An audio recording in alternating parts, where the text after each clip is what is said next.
자, 그래서 요 한 섹터 정도로 끝내고 이제 천문으로 넘어가겠습니다. 자, 이게 천문은 저희가 지금 18일 토요일 날 오후 3시에 이제 저희가 이제 사람들을 이제 모아가지고 이제 영화를 보려는 그런 그 이벤트가 있어요. 그래서 요거는 저기 그 네이버에 저 김정민 박사 공화국인 가는 카페 있거든요. 거기 가서 신청하시면 됩니다. 여기 밑에 메시지 나오네요. 저렇게 해가지고 그 저희가 공모를 하고 있으니까 관심 있으신 분들은 저기다 신청을 해 주십시오. 그러면 신청하시면 선착순을 하고 저희가 끊어가지고 그 연락을 드리도록 하겠습니다. 개별적으로. 그래서 하고 제가 그 천문 보고 와서 재밌어가지고 거기에 대한 이야기를 하려고 하는 거예요. 이것도 얘기하려고 했더니 또 어디 뭐야 DC나 이런 데서는 뭐 김 박사는 뭐 반일주의자다는데 웃긴 소리 하지 마십시오. 제가 여태까지 메이지 유신을 몇 번을 얘기했는데 반일주의자라 그래. 세종을 좋게 얘기했다고 반일주의자가 됩니까? 이러한 정신 나간 소리를 하는 사람들이 많죠. 우리나라는 무조건 흑백 논리잖아. 흑백 외에는 아는 게 없잖아. 제가 여기서 주목하는 거는 장영실이에요. 제가 여기서 주목하는 거는 장영실은 제가 생각했을 때 한국인이 아닐 가능성이 매우 높습니다. 그 얘기를 하려고 하는 거예요. 이 영화상에 보면 관노로 나와요. 국가기관에 소속된 노비로 나오는데 뭐 전쟁 포로거나 여러 가지였겠죠. 네. 근데 제가 왜 이 사람을 외국인으로 보느냐? 사실 저는 이성계도 한국인으로 보지 않습니다. 이성계조차도 저는 외국인이라고 봐요. 여진족 아니면 몽골족이 아니었을까 싶어요. 네. 그렇게 생각하고 있어요. 왜 그러느냐? 이성계 집안이 다루가치 집안이었으니까. 다락치라 그러죠. 몽골말로 다락치. 뭐예요 그게? 타 지역을 다스리는 총독부예요. 총독부. 네? 그랬기 때문에 그게 어떻게 한국인일 수 있어? 외국인이지. 하여튼 뭐 그런 것도 있고 그 다음에 장영실이는 어쩌면은 그래서 몽골인 아니면 투르크계 사람이 아니었을까라는 생각을 해요. 투르크, 위구르 같은 이런 사람들. 왜냐? 장영실이가 만든 게 천문관측기구입니다. 여러분 천문관측기구 별거 아닌 것 같죠? 무진장 어려운 학문이에요. 천문학이라는 건. 여러분 이 장영실이라는 사람이 혼천이를 만들고 해시계, 물시계 이런 걸 만드는데 그거 어떻게 만들어요? 여러분 그거 노비가 만들 수 있다 생각되세요? 불가능합니다. 그 당시에 천문학은요 오로지 중국을 중심으로 황제만 할 수 있는 거예요. 황제가 아닌 자는 시간을 만지면 안 됩니다. 한데 했단 말이에요. 그럼 그런 지식은 어디서 왔을까요? 나는 그걸 원나라에서 왔다고 보는 거예요. 조선이 건국되던 당시에는 원나라가 망하는 시기였습니다. 그러니까 원나라는 멸망하지 않고 몽골 쪽으로 밀려나서 북원이라고 있었어요. 북원이라고 존재했고 이제 중원 땅에 명나라가 생기는데 그 원명 교체기에 북경에 있었던 많은 학자들이 몽골 초원지대로 가는 거는 이미 이 남쪽 따뜻한 지역에 살다가 적응된 사람들이다 보니까 너무 힘드니까 많은 학자들이 조선으로 대거 망명한 게 아닌가 싶은 거예요. 네. 왜냐? 천문학은 절대로 노비가 할 수 있는 학문이 아닙니다. 여러분 뭐 국제관계학과 박사학위 땄다고 해서 천문학 해보세요. 천문학 됩니까? 안 된다니까. 수학이라든가 여러 지식이 있어야만 그것이 가능한 거예요. 그러면 그러한 지식이 어떻게 해서 들어왔을까 하는 거예요. 배웠겠지. 어딜 통해서? 몽골. 네. 왜냐면 제가 우즈베키스탄을 갔을 때 우즈베키스탄에 가면 사마르칸트에 가면은 울구르백 천문대가 있습니다. 그리고 그 울구르백이 만들어 놓은 많은 천문 관측 기구가 있어요. 그거는 저기 타슈켄트 그 아무르티무르 박물관에 가면 다 있는데 거기에 천문 관측 기계를 보면 기구를 보면은 세종대왕이 만든 거하고 너무 닮았어요. 비슷한데? 이런 것들이 많아. 그거 왜 비슷할까? 별거 없어요. 그 원천 기술은 원나라에서 왔을 겁니다. 근데 거기에 뭐라 써있냐? 아무르티무르 제국에 있었던 많은 천문 관측 기구들은 원나라가 멸망하던 당시에 많은 학자들이 대거 망명하면서 만들어졌다라고 얘기해요. 그래서 아무르티무르가 죽기 직전, 아무르티무르가 유럽도 정복하고 막 했거든요. 그런데 아무르티무르가 말년에는 어디를 정복하려고 하느냐? 명나라를 정복하려고 합니다. 그래서 명나라를 정복하려 했던 명분이 뭐였냐? 칭기스칸의 제국을 멸망시킨, 그러니까 북쪽으로 밀어낸 그 죗값을 묻는다 그래서 원나라 원정을 가다가 늙어 죽어요. 병들어서. 그래서 결국 그 원정은 실패를 하죠. 하지만 그때도 아무르티무르는 몽골 제국의 후예라는 계승의식을 갖고서 원나라와 적대적이었어요. 그렇기 때문에 많은 과학자들이 넘어갔습니다. 네. 아마 제 생각엔 조선으로도 넘어간 것 같은데, 조선은 고려에서 조선으로 교체되던 시기에 조선의 그 사대부들이 친중적이었기 때문에 장영실 같은 사람들이 노비가 된 게 아닌가라고 보는 거예요. 아무르티무르 쪽으로 간 사람들은 반중적이었기 때문에 벼슬을 얻고 재상이 됐지만, 예, 그렇게 봅니다.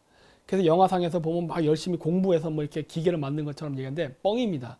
노비가 한자는 어떻게 배웠어? 응? 이것도 말이 안 되잖아요. 애초부터 그 노비는 한자를 알았어야 돼요. 자영실이를. 한자를 알아야 천문학책을 볼 거 아니에요.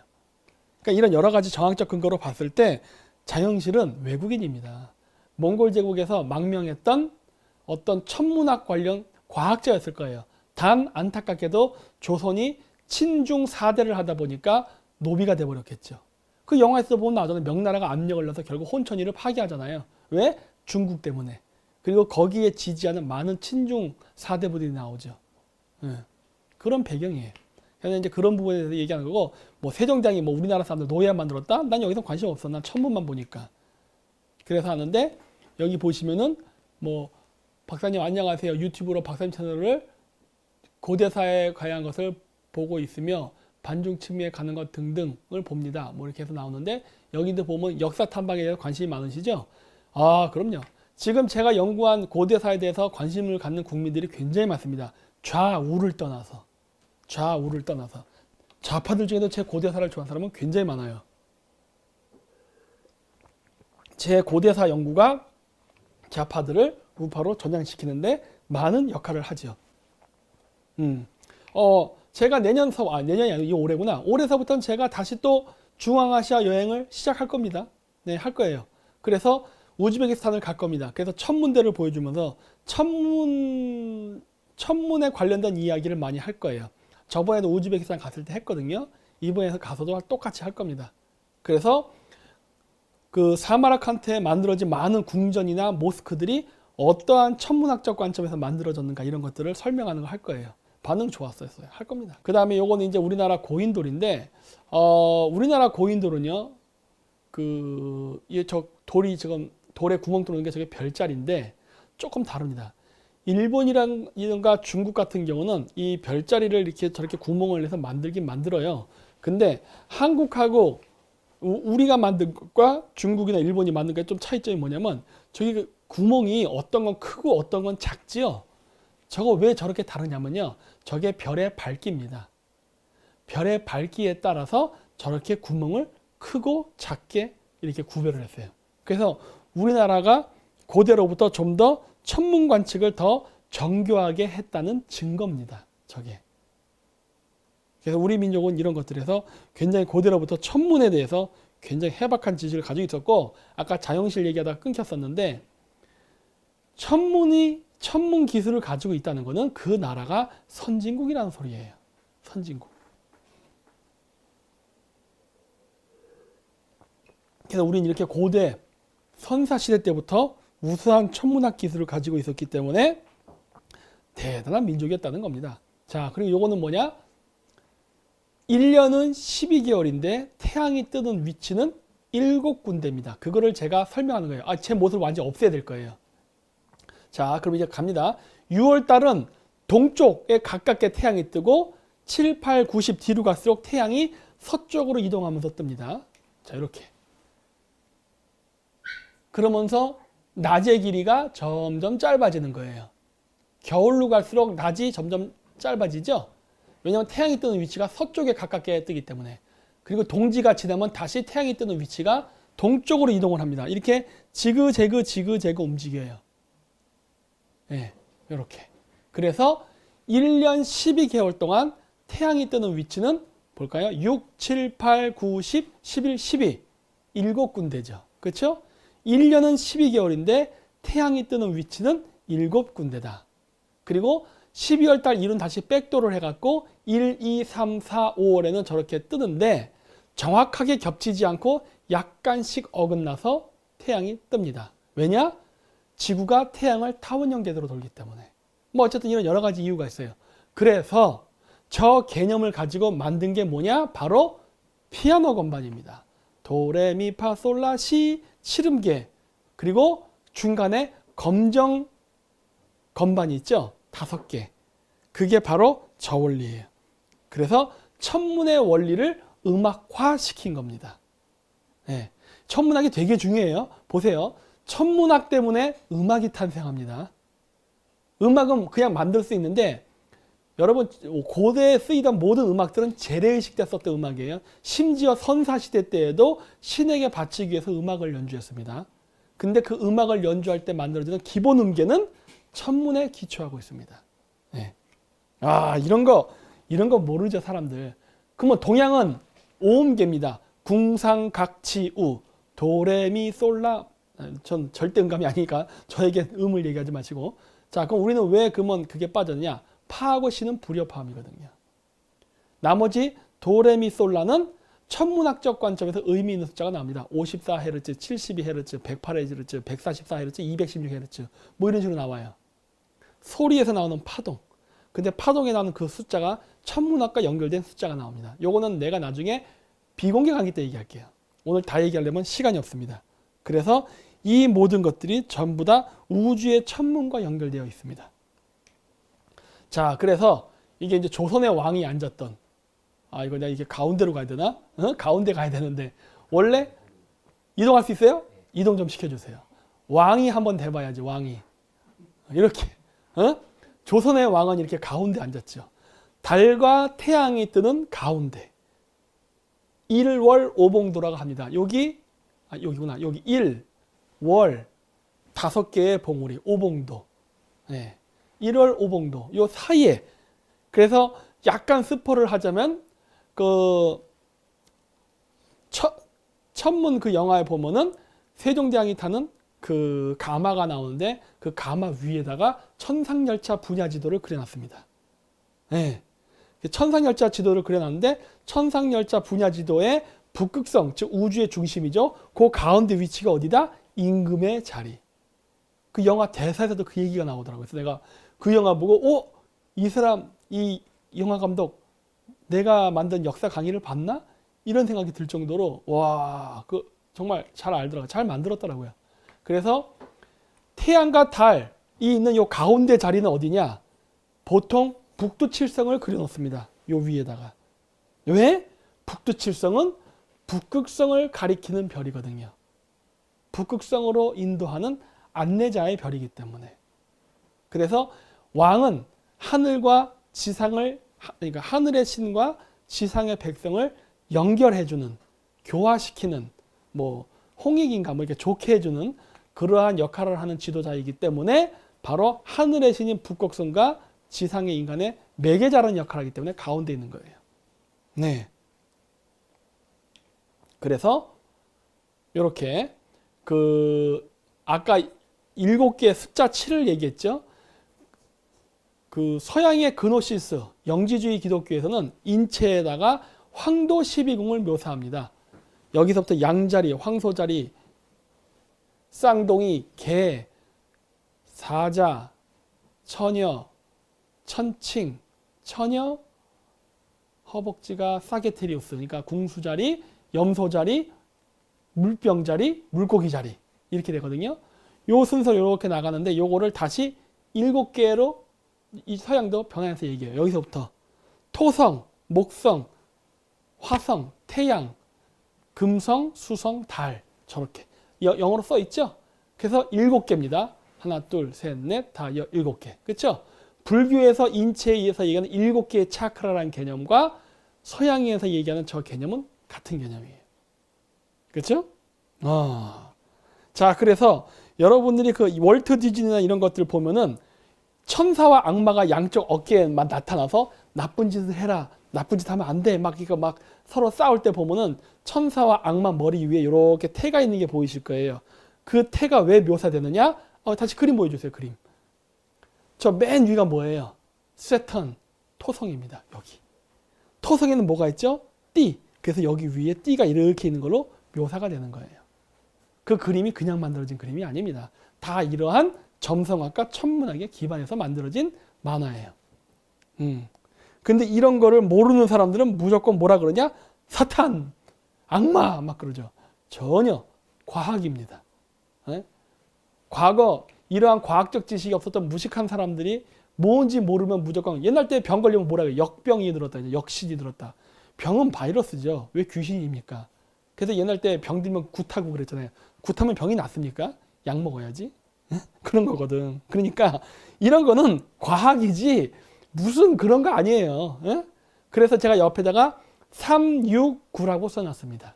여러분 이 게임 좋아하죠? 369, 369. 369, 369 뭐예요? 토성, 심장, 태양, 달. 토성, 태양, 달이에요. 그래서 여러분 마방진이라고 아세요? 마방진? 마방진이라는 건 뭐냐면 이렇게 여러 다빈치 코드 같은 데 보면 많이 나오는데 이 사각형에 어느 쪽으로 숫자를 더해도 같은 합이 나오게 숫자를 배열하는 걸 마방진이라고 합니다.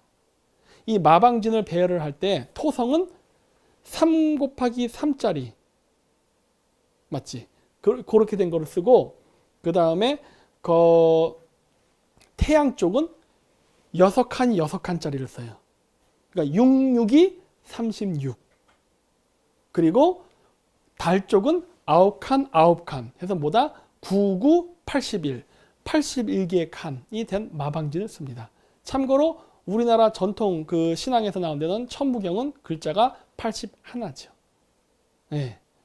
이런 것들이 다 천문. 그러니까 모든 종교와 관련된 경전은 다 천문에 대한 이야기예요. 그래서 369라는 게 바로 토성, 태양, 달을 상징한다. 까지만 얘기하겠습니다. 뭐 너무 다 얘기하면 시간이 걸리니까. 그래서 와불이라고 있죠. 이렇게 누워있는 석가모니 불상. 저게 뭘 상징하겠어요? 토성, 태양, 달이에요. 태양, 달. 즉 뭐다? 요거 1월 오봉도. 이 1월 오봉도를 우상화 시키면 요렇게 나오죠. 그렇죠? 심장 쪽이 태양 아니에요. 그리고 거시기 쪽이 달입니다. 태양과 달, 그 가운데 향을 놓잖아요. 왜? 은하수. 은하수를 타고 올라가면 무엇이 나온다? 북극성. 그렇죠? 여기 북극성. 근데 공교롭게도 1월 오봉도의 중간에는 양쪽에 폭포가 있습니다. 마치 은하수처럼. 골드 게이트로 올라가는 은하수와 실버 게이트로 올라가는 은하수. 이거 제 천문 강의 많이 보신 분들은 제가 지금 무슨 말하는지 다 알아요. 네, 무슨 말인지 아실 겁니다. 그렇죠? 어렵지 않죠? 이거 제가 얘기하는 거 이거 처음 들으신 분들은 지금 내가 무슨 말 하는지 모르실 테지만 요거 제 거 오랫동안 들으신 분들은 제가 지금 무슨 말 하는지 다 아세요. 그리고 이런 여러 가지 이런 그 수비학, 신비학, 신비주의 이런 것들을 알게 되면은 국제관계를 바라보는 해안이 열립니다. 와, 예? 네, 그런 게 있어요. 왜? 하늘의 이치거든. 하늘의 이치. 뭐 어쨌든 그런 게 있습니다. 그래서 이렇게 와불의 상징적 의미는 천문이다. 저 석가모니 옆에 있는 제자들 12제자 12제자 합쳐서 24명 태양의 24절기. 불교도 마찬가지예요. 예외 없이 다 천문입니다. 자, 그래서 징기스칸도 달과 태양이 있는 1월 오봉대에 앉고 그 다음에 티베트에 있던 수많은 성인들, 지도자들도 달과 태양이 있는 가운데 앉습니다. 그렇죠? 신라가 어디서 왔다고 했죠? 파미르. 부도지에 의하면. 그렇죠? 그리고 공교롭게도 여러분들이 좋아하시는 음모론에 나오는 프리메이슨들도 어쩌면 이렇게 달과 태양 기둥 사이에 의지에 앉을까요? 왜 그럴까요? 이것도 제 비공개 강의 들으신 분들은 아실 겁니다. 모든 것들은 연결되어 있죠. 여러분들이 생각하는 그러한 사탄주의와는 전혀 상관이 없다는 거. 요것까지만 얘기할게요. 자, 그래서 우리나라 제사상도 마찬가지입니다. 제사상 앞에 가장 중요한 것은 저 앞에 있는 배와 사과입니다. 배와 사과가 뭘 상징할까요? 이제 여러분 대충 때려잡을 수 있지 않을까? 배와 사과가 뭘 상징할까? 한번 글 써보십시오. 홍동백서. 그렇죠. 홍동백서. 빨간 건 동쪽에, 하얀 거는 서쪽에. 왜? 이게 뭘까? 해와 달. 그렇죠. 빙고. 요거죠, 요거요. 홍동백서. 그렇죠? 조율시이. 오봉. 조율시이. 뭐예요 그게? 태양과 달을 제외한 수, 화, 수, 목, 금, 토 5개의 별. 수성, 금성, 화성, 목성, 토성. 조율시이. 해가 뭐 이렇게 앞에 이거 뭐야? 여기 뭐야? 여기 앞에 대추, 밤, 감, 약과 하얀 저거 했던 저거 놓잖아요. 5개 놓잖아요. 보이세요? 우주를 묘사하잖아요. 우주를 지금. 그 외에 뒤에 뭐 홍동 아니 어동육서라고 하죠. 어동육서. 물고기는 동쪽, 고기는 서쪽. 왜 물고기가 동쪽일까요? 왜 물고기가 동쪽일까? 그거는 일단 어동육서에서 물고기와 고기를 반대 위치에 놓는 이유는 바로 물과 불을 상징하기 때문에.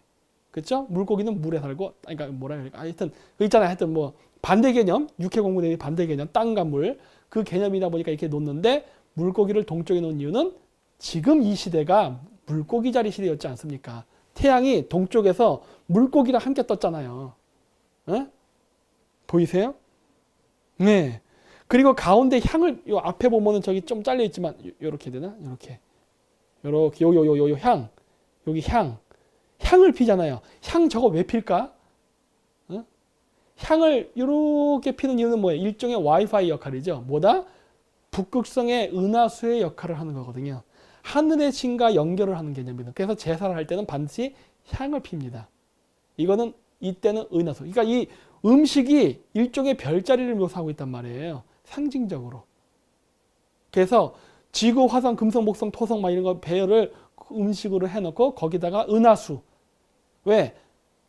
제사를 지내는 방향은 북쪽입니다. 왜 북쪽 방향을 놓고서 제사를 지낼까요? 북쪽에 뭐가 있죠? 북극성. 그래서 그렇죠. 보이세요? 네. 이런 것들을 상징적으로 가르쳐 주는 거예요. 상징적으로. 물론 여기다 이제 초도 양쪽에 킵니다. 그것도 마찬가지로 태양과 달을 상징하고 막 그래요. 그래서 이런 식으로 해서 상징적인 의미에서 제사상을 차리죠. 그리고 예전에 제가 얘기했죠. 제사상을 차리는 목적은 사실은 음식은 아니다. 물 한 잔만 떠나도 되는 것이다.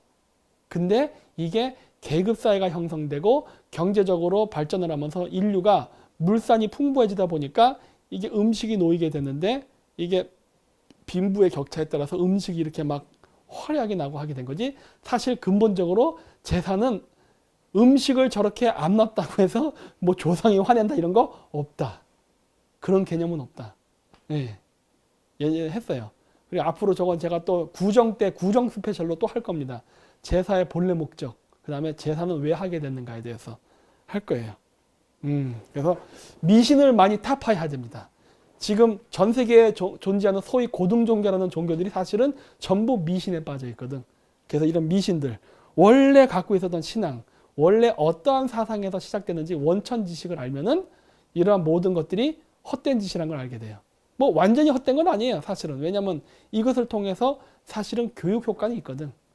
원래는 이게 휘황찬란하게 제사상을 차리는 게 목적이 아니었어요.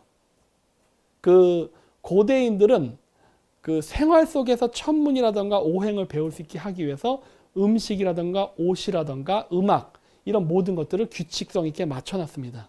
그래서 하나를 알면은 열을 안다는 속담이 생긴 거예요. 음악을 잘 연주하는 사람은 옷도 잘 만들 수 있고 음식도 잘 만들 수 있고 그 다음에 국가 통치제도도 잘 만들 수 있게끔 이거를 하나의 시스템으로 만들어졌어요. 특히 우리나라가. 네. 그래서 그런 것들을 저는 다시 부활시키는 작업을 하려 하고 있어요. 그래서 이거 연구 많이 하고 있어요, 제가.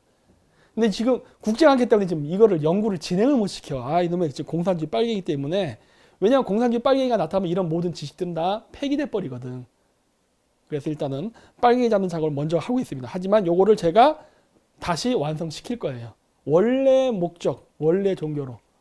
우상숭배가 아닌. 그래서 이렇게 보시면은 우주에 있는 여러 가지 이제 특이한 현상들을 이렇게 정리해 놓은 거예요. 은하수에 걸친 별자리 수는 33개다. 그래서 33이라는 숫자, 제야의 종소리 33번, 러시아 키릴 알파벳 33개. 왜? 키릴 알파벳, 문자의 기원은 인간의 의사소통이 아니라 하늘과 인간을 연결해서 메시지를 보낸다는 개념으로 했어요. 그래서 제가 한자, 각골 문자의 기원도 원래 인간끼리의 의사소통이 아니라 하늘과 인간의 소원을 빌기 위해서 쓰는 주술적인 문자라고 했죠.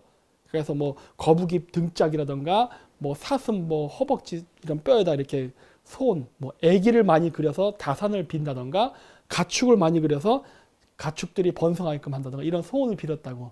그래서 했었어요. 그래서 문자가 다 그래요. 그래서 키릴 알파벳도 그래서 33개. 그 다음에 우리나라는 28개입니다. 왜 28개냐? 바로 천상열차 분야지대에 보면은 28수가 나옵니다.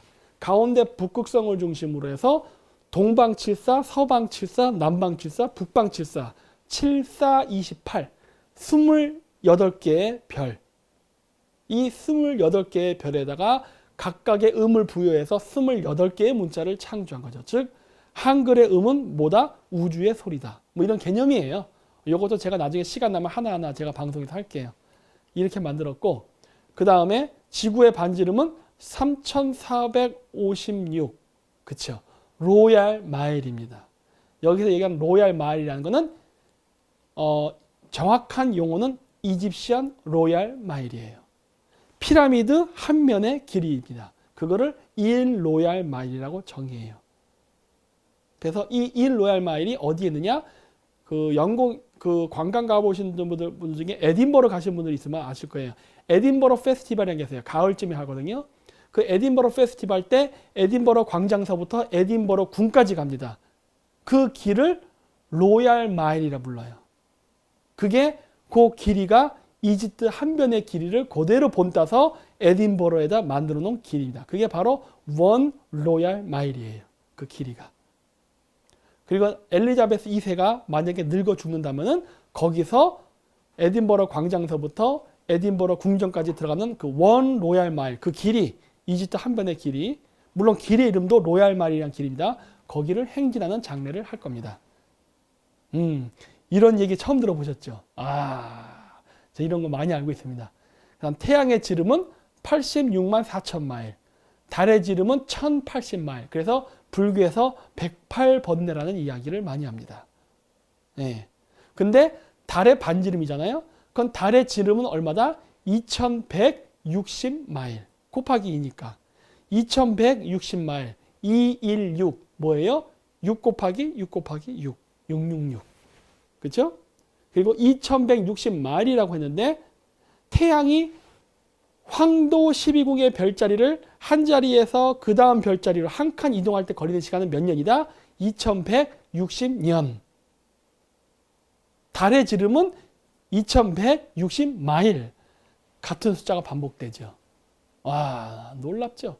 근데 요 밑에 또 제가 써놨지만은 하루는 초로 하면 몇 초냐? 86,400초입니다. 오, 그렇죠. 그래서 이런 것들이 있다는 것. 그리고 같은 숫자가 끊임없이 반복돼서 나온다는 것. 그래서 이거를 알면요, 여러분 천문학이 얼마나 위대한지를 알게 돼요. 왜 그러느냐? 지금 제가 보여드린 저 숫자는 여러분들은 무슨 말인지 모를 수 있어요. 하지만 천문이 됐던 점성술이 됐던 주역이 됐던 뭔가 공부를 한 사람이랑 저 숫자를 보면은 합니다. 왜? 낯이 익은 숫자야. 반복되는 숫자가 있어요. 신성한 숫자예요. 54, 72, 180, 108, 144, 216 뭐 이런 몇 가지 숫자들이 있거든요. 이런 숫자들이 반복적으로 나온다는 거예요. 근데 이게 미스테리한 게 여러분 우리가 측량 단위를요. 요걸 요만큼만 바꿔도 저 숫자는 안 나왔어요. 아니면 요만큼 줄이거나.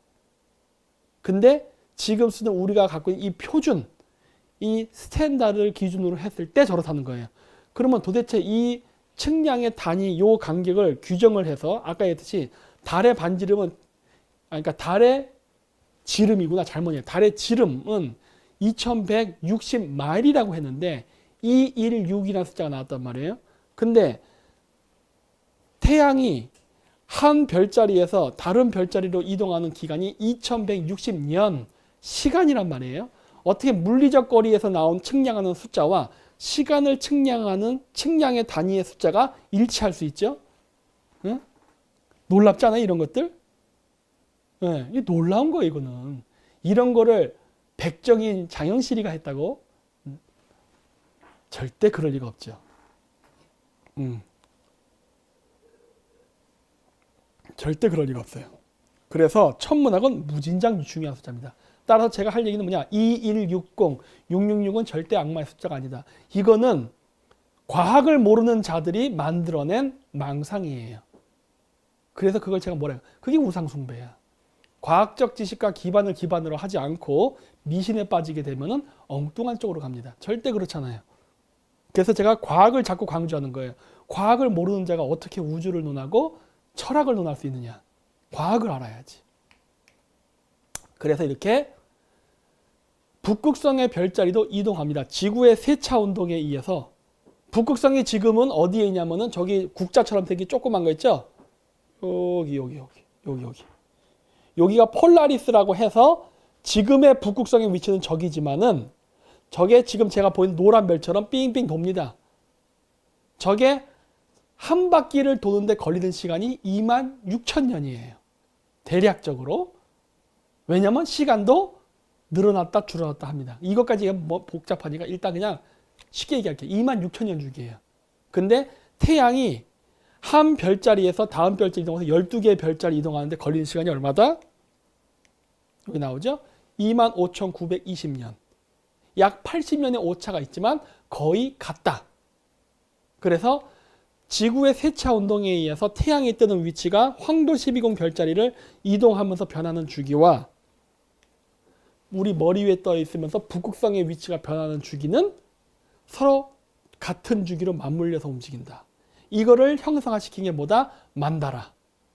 네. 그런 것들이 있어요. 오늘은 뭐 간단하게 얘기할게요. 뭐.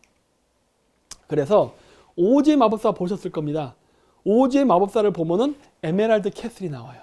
그리고 오즈의 마법사가 산다는 그 길을 가는 노란색 길이 나옵니다. 뭘까요? 황도. 그리고 저 밑에 4명의 캐릭터는 뭘까요? 별자리. 도로시는 분명히 처녀자리일 테고 그 다음에 깡통맨 음색이거든요. 저 정갈자리겠네. 그 옆에 겁쟁이 사자 뭐겠어요? 사자자리겠지. 이런 식으로. 허수아비 뭘까요? 물병자리입니다. 저 집이 어디서 나와요? 늪지대 물. 황도 12궁 중에 주요 별자리를 탁탁탁 캐릭터화 시켰네. 그래서 태양이 지나가는 길에 있는 별자리니까 노란색 길로 묘사를 했네. 보이세요? 이런 것들? 이해되십니까? 아, 생각도 못 하셨어요? 아, 이런 거. 오즈의 마법사 영화가 천문을 의인화, 우상화시킨 겁니다. 오늘날은 과학이 발전했기 때문에 이걸 여러분들이 오즈의 마법사라고 보고 이걸 영화로 인식하지 설마 오즈의 마법사를 종교로 인식하지는 않겠죠? 그런 원신은 없을 겁니다. 하지만 안타깝게도 2000년 전에는 이거를 종교로 인식했어요. 이거는 천문입니다. 그리고 천문을 이해하기 쉽게 우상화한 거예요. 우상. 볼 수 있게끔. 왜? 별자리는 점이잖아. 안 보이잖아요. 그렇죠? 아, 이런 겁니다. 자, 그래서 이렇게 오즈의 마법사가 가는데 빨간색, 저게 바로 오즈 마법사 영화에 나오는 황도지요. 빨간색으로 해놓은 태양이 지나는 길. 저 길에는 아까 제가 얘기했던 캐릭터가 다 나오죠. 정갈자리, 사자자리, 천하자리, 물병자리가 저 길에 있는 겁니다. 그리고 가운데 있는 별자리가 뭐다? 북극성. 저 북극성을 찾아가는 이야기예요. 오즈의 마법사. 뭐야 이게? 소름. 박자님 이제 무섭다? 제가 왜 무섭습니까? 이거는 그냥 천문이라니까. 모든 헐리우드에서 많은 영화는 별에 대한 이야기예요. 그렇기 때문에 헐리우드 배우를 뭐라 불러요? 스타. 뭐가 어려워? 어려울 거 하나도 없는데. 별. 그래서 캐릭터들이 다 별인 거예요. 별. 자, 그래서 우리나라도 똑같은 이게 있어요. 토끼와 거북이 이야기. 당연히 몽골 중앙아시아에도 있습니다. 일본에도 있죠. 우라시마코 전설. 이 우라시마코 전설은 제가 일본 학자한테 얘기해서 인정을 받았죠. 우라시마코 전설은 바닷속에 있는 용왕을 만난 이야기가 아닙니다. 이거는 거북이 등파는 은하수를 상징하고 거기 위에 토끼는 태양을 상징한다. 왜? 토끼는 뭐예요? 자축인묘. 묘는 뭐다? 정동. 정 동쪽에 뭐가 뜨죠? 태양. 그래서 은하수를 상징하는 거북이와 토끼를 상징하는 태양이 만나는 지점이 어디다? 아이고 제가 좀 없어져야 되겠는데. 저를 지워주세요. 네. 두 군데지요. 하나는 뭐다? 골드 게이트. 하나는 뭐다? 실버 게이트. 그래서 저 용궁의 문을 열고 옥황상제를 만나러 간다. 즉 골드 게이트. 골드 게이트니까 황소 자리죠. 황소 자리의 문을 열고 실버 게이트구나. 문을 열고 용왕님을 만나러 간다라는 이야기예요. 천문 별자리 북극성. 그래서 거기 보면 우라시마코 전설에도 보면은 알데바란이라는 별자리가 나옵니다.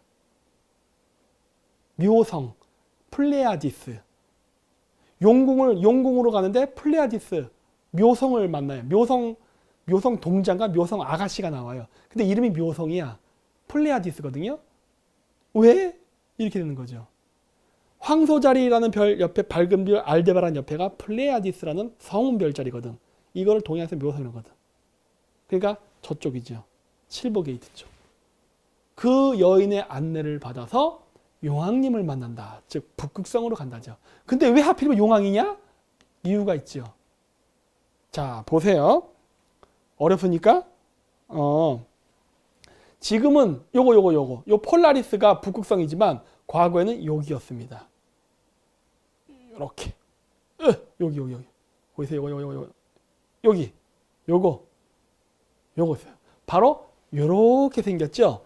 용자리입니다. 그래서 지금으로부터 4,000년 전에 북극성이 지금의 작은 곰자리 폴라리스가 아닌 용자리의 투반에 있던 시절에는 북극성을 용왕님이라 불렀습니다. 용왕님. 물속에 살지 않습니다. 산타크로스는 없어와 똑같은 거죠.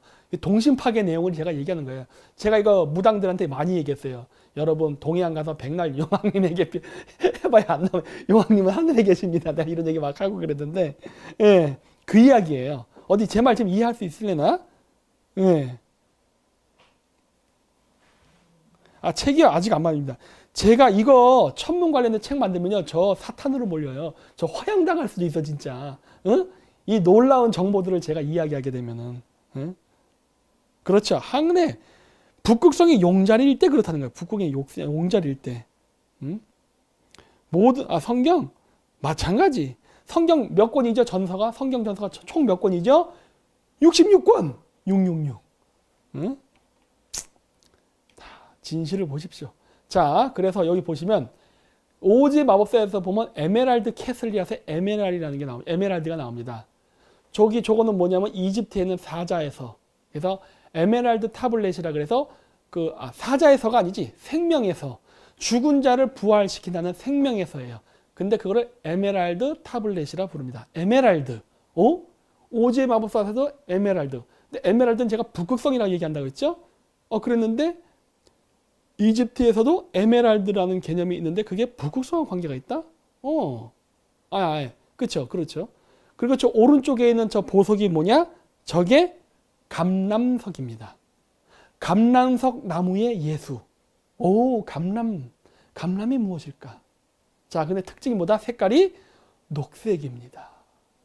녹색. 홍산문명, 옥외문화, 녹색. 물론 흑피옥도 있어요. 이건 흑피옥입니다. 자, 옥은 녹색이죠. 그럼 왜 그럴까 하는 거예요. 자, 보십시오. 요거 보기 전에 이거부터 보자. 다시요, 주기. 자, 이렇게 뺑뺑 돌고 있는데, 요거 작은 곰자리, 이거는 현재입니다. 이거 이전 시대에는 여기 용자리였습니다. 이거 이전 시대에는 어디였냐면, 안 보인다. 저쪽에 점 하나 있어요. 저 위에 보면 십자가처럼 생긴 거 있죠. 저게 백조자리예요. 그 밑에, 그러니까 이게 몇 시 방향이야? 10시 방향. 10시 방향에 배가라고 써 있습니다. 약간 별자리 글자가 가려져 있는데, 배가. 저 별자리가 바로 직녀성 자리예요. 저 별자리가 지금으로부터 12,000년 전에 북극성이었습니다. 그게 바로 신라의 박재상이 썼던 부도지에 나오는 마고 시대 때 이야기. 12,000년 전이에요. 그리고 그 위치는 어디다? 파미르. 근데 저 직녀성, 즉 베가라는 별자리를 고대에는 뭐라고 불렀느냐? 마고성이라고 불렀습니다. 직녀성이라고도 부르고 마고성이라고도 불렀어요. 마고 뭐예요? 마 대마초. 고 이모할 때 고짠가 하여튼 그래요. 그래서 뭐다? 삼신할매입니다. 북극성이 하는 역할은 뭐죠? 생명창조. 그렇죠? 그래서 이집트의 에메랄드 타블렛도 생명의 섭니다. 생명을 창조해 주니까. 그렇게 연결되는 거예요. 이 얘기를 그래서 왜 하느냐? 12,000년 전의 북극성은 마고성, 즉 직녀성, 서양에선 베가라고 부릅니다. 근데 이 마고라는 단어와 서양에서 부르는 베가는 발음이 다르죠? 근데 어원적으로는 같은 단어에서 나왔습니다. 보십시오. 저를 지워주세요. 자, 파미르 지역의 고대의 대홍수 이후에 마고 문명이라는 게 있었습니다. 12,000년 전에 인류가 대홍수로 전멸을 당하고 다시 새로운 문명을 건설하게 될 때 바로 신장 위구르 자치지 중국인들이 인권 탄압하고 박살내는 저 지역에 최초의 고대 문명이 있었던 것 같아요. 홍수 이후에 그때 거기에 통치 지배자 즉 여자 제사장을 마고라고 불렀습니다. 왜? 출산을 관장하는 샤먼들이었기 때문에. 이게 페르시아에서는 마그, 그 다음에 저쪽 메디아에서는 마기라고 불리는 겁니다. 여기서 뭐가 나온다? 서양에서 매직이라는 단어가 나옵니다. 왜 매직이냐고요? 매직할 때 그러니까 마녀가 뭐에 대부분 여자로 묘사되죠. 남자 마녀 없죠. 여자 마녀죠. 여 자체가 여자구나. 어쨌든 위치. 이런 사람들이 마녀죠. 위치. 이 마귀들이 이렇게 이상한 거를 하면은 갑자기 뭔가 뿅 튀어나. 그래갖고 이게 매직이 된 거예요. 왜냐? 원숭이들, 선사시대 원시인들 입장에서는 이 파미르로부터 내려온 기술자 집단, 우리나라로 치면 환웅의 물이죠. 이런 기술자 집단들이 가서 뭔가 뚝딱뚝딱 하니까 뭔가 물건을 만들어내. 그래서 이게 매직이 된 거예요. 마고들, 즉 마귀들이 만드는 것, 행위, 매직. 이렇게 없는 물건 뿅 만드는 이런 건 뻥이에요. 이런 거 아니라 과학기술을 기반으로 해서 어떤 물건을 만들어냈단 말이에요. 그래서 서양에서 그 마녀 묘사할 때 어떻게 됩니까? 커다란 꽃갈모자 쓰죠? 이 꽃갈모자 왜 썼다고 했어요? 제 동영상 보신 분들은 아실 겁니다. 편두의 흔적입니다. 머리를 길게 만드는 거. 편두의 흔적. 신라라 가야 왕들 다 편두했었잖아요. 네, 편두. 그래서 꽃갈모자를 쓰고 있는 거예요. 마녀들은 항상. 그리고 마녀들이 항상 뭐 해요? 이상한 거 끓이죠. 이렇게 맨날. 근데 서양령에서는 거기 뭐 하죠? 그 끓일 때 개구리 뒷다리, 박쥐의 눈물, 이런 개소리 하죠? 그거 왜 그랬어요? 한방. 이 동양에서 온 이 기술자 집단, 즉 마고, 이 무리들이 한약 만드는 거든, 한약. 그러다 보니까 어떻게 해서 이상한 재료 쓰거든. 사슴뿔도 이렇게 이렇게 건조해서 우리 녹용가루라고 하잖아. 이런 거 있잖아. 어? 그리고 그 진해 같은 것도 말려서 쓰고 하잖아요. 그러니까 서양 사람들 눈에는 그게 아주 이상했던 거야. 근데 그걸 이렇게 뿅뿅뿅뿅 넣고서 약을 만들면은 효과가 있어. 그래서 그게 서양인들 민담에 그렇게 묘사가 되는 거예요. 그럼 걔들이 사악하냐? 아니. 걔들이 왜 사악해? 얘들 의사인데. 의사예요, 의사. 한약 만드는 거 한약. 탕약이죠, 탕약. 이거를 무식한 서양인들이 또 과학을 모르니까 오로지 그냥 종교에 미쳐가지고 얘네들을 죄다 죽여버린 거예요. 그게 뭐야? 마녀사냥. 마녀사냥을 통해서 유럽은 과학 수준이 급격히 떨어지기 시작하죠. 로마 제국 때까지 있었던 그 찬란한 로마 제국의 과학 문명이 중세 시대 1000년을 겪으면서 선사 시대로 돌아가잖아. 그렇잖아요. 그랬던 거예요. 이게 바로 종교의 우둔함이에요. 과학을 경시하는. 예. 그래서 이런 것들이 다 거기에 있는 거예요. 그래서 전설은 정확히 봐야 돼. 그런 거 아니에요. 자, 그래서 마기라는 단어에서 매직이 나온 겁니다. 그리고 러시아에서는 마고가 마꽃이라 불리는 거예요. 쉬가 붙는 건 슬라브어의 특징이에요. 마꽃까지가 이름이에요. 그래서 마고라는 쉬, 할매, 마고 할매라는 소리예요. 마고시가. 그리고 마기라는 단어가 아랍어로 들어가면 마기가 아니라 와끼로 변합니다. 와끼. 미음의 이응화. 그러니까 훈민정음에도 나오는 미음 밑에 이응이에요. 이게 티베트랑 관계가 있어요. 미음, 이응을 같이 쓰는 뭐 이렇게 하는 발음인데 그래서 마기가 와끼가 돼요. 와끼가 다시 더 서부로 가면 외가가 됩니다. 그게 서양에 가서 배가가 된 거예요. 보이세요? 이 글자의 변천사? 그래서 마고와 배가는 같은 단어입니다. 그리고 아까도 얘기했죠? 천문학적으로 배가는 동양에서 뭘라 불렀다? 마고성.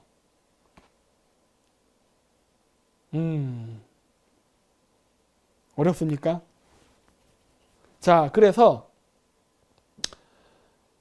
이 배가가 그러니까 그 뭐랄까 여러분 그 서양에서 보면은 1월의 보석, 2월의 보석 이렇게 얘기 많이 하죠. 이 점성술에서는 각각 별자리에다가 그 보석을 연결을 이렇게 매치를 시킵니다. 근데 저 배가가 상징하는 보석이 뭐냐? 저 오른쪽에 있는 요거예요. 요거. 감람석. 감람석으로부터 생명이 창조된다고 믿는 거예요. 오, 생명의 보석이죠. 나는 빛이요 생명이다. 오, 나는 배가다. 이 말이죠. 무슨 말인지 아시겠어요? 이게 매치가 될까? 어? 에메랄드이기도 하죠. 네. 결국 뭐다?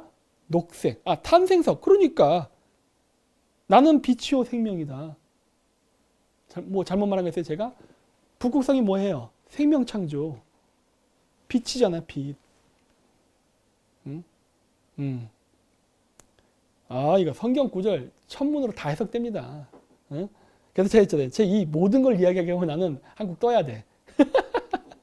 자, 그래서 이제 여기까지 천문 얘기하고, 나머지 분들 관심 있으신 분들은 그 영화를 보십시오. 하지만 제가 오늘 한 얘기는 그 영화에 안 나옵니다.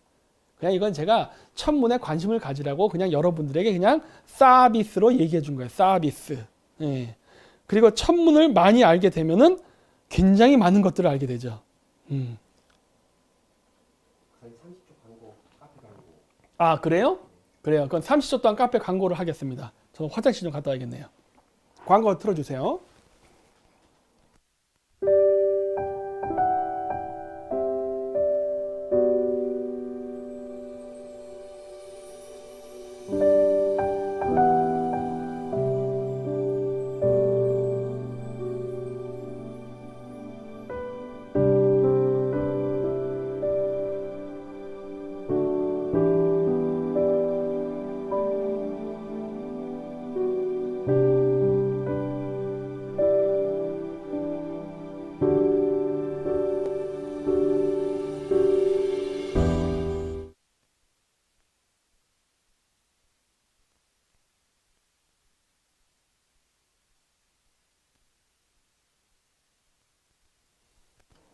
네, 광고 보셨죠?